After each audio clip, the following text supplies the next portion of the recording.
أنهى نادي الوداد الرياضي مشاركته في بطولة كأس العالم للأندية 2025 بعد أن خاض 3 مباريات ضمن دور المجموعات كانت كلها صعبة وقوية أمام أندية عالمية من العيار الثقيل.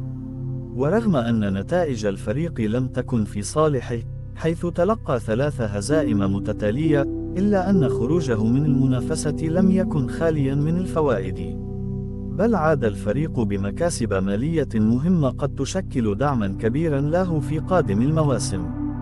بدأ الوداد مشواره في هذه النسخة من البطولة بمواجهة نارية أمام بطل أوروبا مانشستر سيتي الإنجليزي، الذي فرض سيطرته على المباراة وتمكن من الفوز. وبعدها وجد الفريق الأحمر نفسه في اختبار أصعب عندما واجه نادي يوفنتوس الإيطالي، أحد أعرق الأندية الأوروبية، والذي بدوره انتصر في اللقاء الثاني. ثم اختتم ممثل الكرة المغربية مشاركته بخسارة أمام نادي العين الإماراتي في مباراة كانت مصيرية بالنسبة للفريقين، لكنها لم تسفر عن أي نقاط لصالح الوداد. وبالرغم من هذه النتائج السلبية، فإن مشاركة الوداد لم تكن عبثية من الناحية المادية.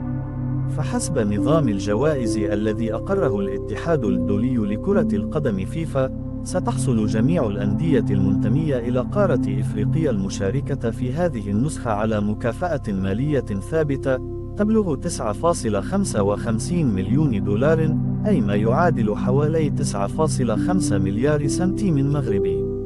وهذه المكافأة تمنح بغض النظر عن النتائج أو النقاط المحققة، وهو ما جعل الوداد يخرج من البطولة بمبلغ محترم رغم خروجه من الدور الأول. وكان بإمكان الفريق أن يزيد من قيمة المكافأة لو حقق نتائج إيجابية، حيث خصص فيفا مكافأة إضافية بقيمة 2 مليون دولار عن كل فوز ومليون دولار عن كل تعادل خلال الدور الأول، وهي مبالغ لم يتمكن الفريق من الظفر بها بسبب خسارته في جميع مبارياته.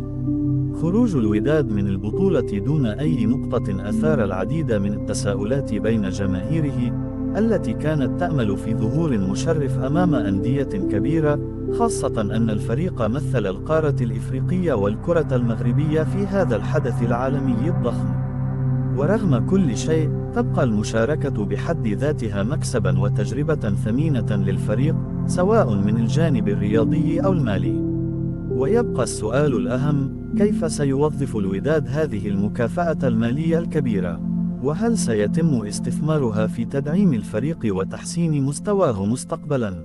أم ستضيع كما ضاعت من قبل فرص كثيرة؟